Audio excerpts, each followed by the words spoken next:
Hi, I am Rajan Chacko. Praise the Lord. மே மாதம் நம்முடைய வாழ்க்கையில் ரொம்ப ஹாட்டாக இருக்கும். ஆனாலும் நம்முடைய தேவன் நம்மோடு கூட இருக்கிறதுனால எந்த சூழ்நிலையும் நாம் கலங்காமல் இருக்கத்தக்கதாக நம்முடைய ஆண்டவராக இயேசு நமக்கு உதவி செய்கிறார். இந்த நாளிலும் ஆண்டவராக இயேசு கிறிஸ்து சொன்ன ஒரு வார்த்தை உங்களுக்கு காண்பித்து உங்களுக்கு நான் ஜெபிக்க விரும்புகிறேன். யோவான் சுவிசேஷம் 14ஆம் அதிகாரம் 1 வசனத்தில் உங்கள் இருதயம் கலங்காதிருப்பதாக என்று ஆண்டவராக இயேசு சொன்னார். அது காரணம் என்ன? 13ஆம் அதிகாரத்தில் நம்ம பார்க்கும்போது ஆண்டவராக இயேசு கிறிஸ்து கொஞ்சம் காலம்தான் இங்கே இருப்பேன், பிறகு அதுக்கான காரணம் சிலுவை குறித்தான காரியங்களும் பாடுகளை குறித்தும் மரணத்தை குறித்தும் உயிர்த்தெழுதலை குறித்தும் சீஷர்களிடம் சொன்னதுனால அவருடைய இருதயம் கலங்கி போயிடுச்சு. அதனால் அந்த கலக்கத்தை கண்டு இயேசு சொல்லுகிறார், உங்களுடைய இருதயம் கலங்காதிருப்பதாக. தேவனிடத்தில் விசுவாசமாயிருங்கள், எங்களிடத்தில் விசுவாசமாயிருங்கள். இந்த வேத பகுதியை நம்ம பார்க்கும்போது நம்ம வாழ்க்கையோடு ஒப்பிட்டு பார்க்க நம்மால் முடியும். காரணம், இந்த உலக வாழ்க்கையில் நம்ம எப்போதும் கலக்கம்தான். ட்ரபிள்னு சொல்லப்பட்டிருக்கு, ட்ரபிள்டு அப்படின்னு சொல்லப்பட்டிருக்குது. அந்த எப்போ பார்த்தாலும் நம்முடைய வாழ்க்கையில் ட்ரபிளாக தான் இருக்குது, பிரச்சனை தான் இருக்குது, கஷ்டம் தான் இருக்குது. நம்ம சொல்லுவோம் ஜெபிக்க முடியல, இதில் வேறு வெயில் வேறு பயங்கரமாக இருக்குது, என்ன பண்ணுறது? அப்படி தெரியாத நேரத்தில் இந்த யோவான் சுவிசேஷத்தில் 4 இடத்துல ட்ரபிள்னு சொல்லப்பட்டிருக்கிறது. அதாவது முதல் தண்ணீர் கலங்கிச்சுன்னு சொல்லப்பட்டிருக்கிறது. யோவான் 5ஆம் அதிகாரம் எபிரேய மொழியில் பெதஸ்தா என்ற குளம் இருந்தது. அந்த குளத்தில் ஒரு எப்போவாவது தூதன் வந்து கலக்கும்போது எந்த வியாதிசலாக இருந்தாலும் அங்கே முதல்ல போய் இறங்குமேனால் அந்த வியாதிகள் குணமாவார்கள். அப்படியாக 38 வருஷமாக ஒரு மனிதன் அங்கே இருந்த 38 வருஷமாக வியாதியோடு இருந்த ஒரு மனுஷன் அங்கே இருந்தார். அப்போது அந்த மனுஷனை நோக்கி இயேசு வந்தார்.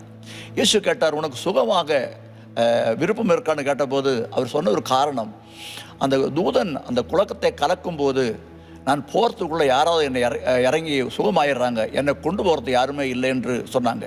அப்போ குளம் கலக்கப்பட்டது, ஆனால் அந்த அந்த வியாதியோடு இருக்கிற மனுஷனுக்கு சுகம் இல்லாமல் இருந்தது. ஆனால் அந்த இடத்துல இயேசு வந்தபோது அந்த மனிதனுடைய வியாதி சுகமாகவில்லையே என்ற கலக்கத்தை நீக்க இயேசு அங்கே வந்தார். முதல் தண்ணீர் கலங்கிற்று, அந்த கலக்கத்தின் காரணமாக வியாதி சுகமடையலை. ஆனால் இயேசு அந்த இடத்துல வந்தபோது ஆண்டவர் சொன்னார், நீ கலங்காத. இயேசு அந்த வியாதியை குணமாக்கினார். 2வதாக இயேசு கலங்கிறான்னு சொல்லப்பட்டிருக்கிறது. இயேசு கலங்கினார். காரணம் என்ன? நம்ம யோவான் 16ஆம் அதிகாரத்தில் பார்க்கும்போது லாசருடைய சகோதரி ஆகிய மரியாள் அழுதுகிட்ட லாசருடைய மரணத்தை குறித்து சொல்கிறாங்க.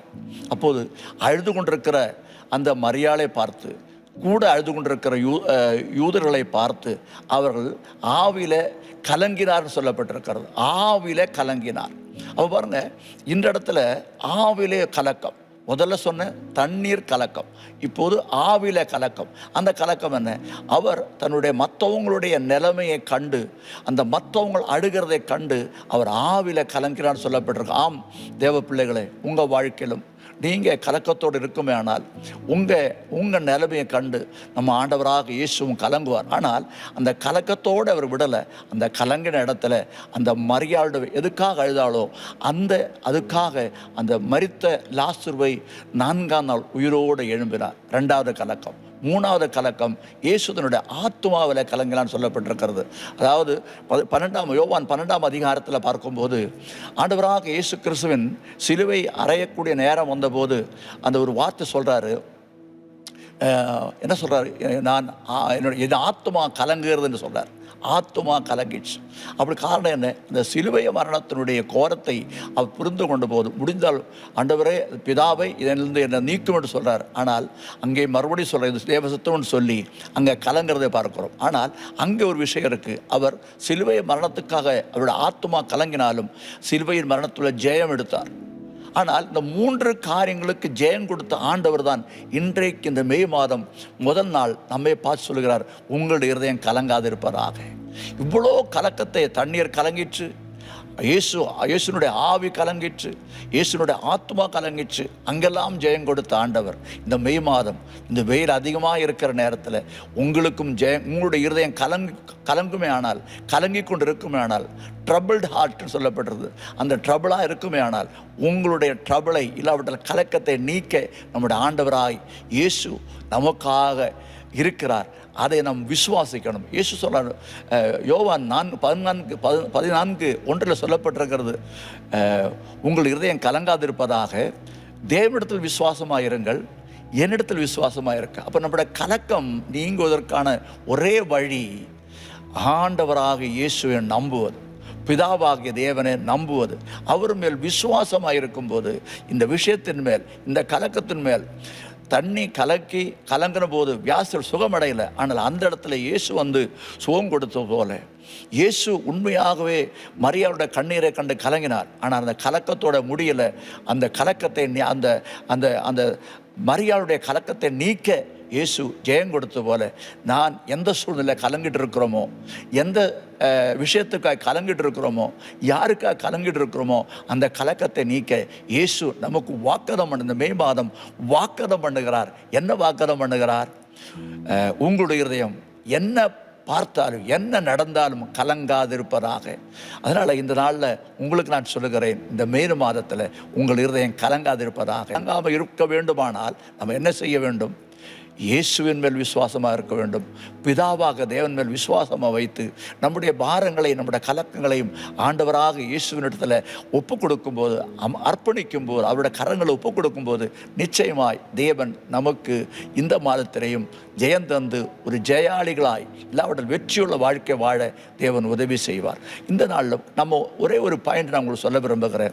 கடன் நாட்களில் எத்தனையோ இடங்களில் கலங்கிருந்தோம், எத்தனையோ இடத்துல வேதனைப்பட்டிருக்கிறோம், எத்தனையோ இடத்துல நம்ம வந்து அவ்வளோதான் முடிஞ்சிச்சு அப்படின்ற ஒரு நிலைமைக்குள்ளே வந்தோம். ஆனால் அங்கெல்லாம் நம்மளை விடுவித்து இந்த நாள் வரைக்கும் நம்மை நிறுத்தி மே மாதத்தை காண செஞ்ச கர்த்தருக்கு அவருக்கு நன்றியை செலுத்தி, அவருக்கு மகிமையை செலுத்தி, நான் என்ன வந்தாலும் கலங்க மாட்டேன், நான் ஆண்டவர் மேல் விசுவாசிக்கும் போது, அந்த யோவான் சுவிசேஷத்தில் 4 கலக்கம் இருந்த அவனுடைய இருதயம் 4 கலக்கத்தில் ஜெயம் கொடுத்த ஆண்டவர் நான் கலங்கிட்டு இருக்கிற நேரத்தில் எனக்கும் ஜெயம் கொடுப்பார் என்று நம்பி விசுவாசித்து நாம் இந்த புது மாதத்துக்குள்ளே பிரவேசிப்போம். கர்த்தர் உங்களே பார்த்து சொல்லுகிறார், இயேசு உங்களே பார்த்து சொல்லுகிறார், உங்களுடைய இருதயம் கலங்காதிருப்பதாக. மே மாதம் மட்டுமல்ல, உங்கள் வாழ்நாள் முழுவதும் உங்களுடைய இருதயம் கலங்காமல் இருக்க தேவன் உங்களுக்கு உதவி செய்வார். God bless you. உங்களுக்காக நான் ஜெபிக்கிறேன். அன்புள்ள ஆண்டவரே, இந்த நேரத்திலும் அருமையான இந்த நிகழ்ச்சியை பார்த்து கொண்டிருக்கிற அன்பு சகோதர சகோதரிகளுக்காக நாங்கள் ஜெபிக்கிறோம். தாய் தகப்பனுக்காக நாங்கள் ஜெபிக்கிறோம். ஆண்டவரே, ஒவ்வொருவருடைய இருதயம் கலங்கி கொண்டிருக்குமே ஆனால் அந்த இருதயத்தின் கலக்கத்தை மாற்றின தேவன் என்று ஆண்டவரே நாங்கள் யோவானில் பார்த்தோம், யோவான் சுவிசேஷத்தில் பார்த்தோம்.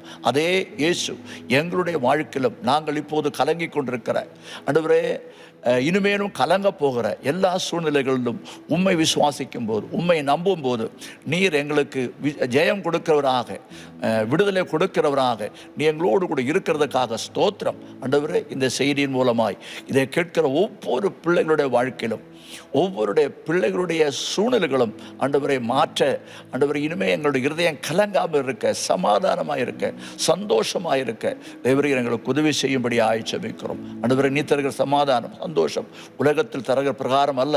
ஆண்டவரே, உம்முடைய சமாதானம் ஆண்டவரை நீடித்ததாக நிலநிற்கிறதாக இருக்கிறபடினால் உமக்கு நன்றி செலுத்துகிறோம். உம்முடைய கரங்களை நாங்கள் ஒப்புக் கொடுக்கிறோம். பொறுப்பெடுத்துக் கொள்வீராக, ஆசீர்வதிப்பீராக. இந்த செய்தியை கேட்ட ஒவ்வொருடைய பிள்ளைகளுடையும் வாழ்க்கையில் ஒரு பெரிய மாற்றம் உண்டாகட்டும்.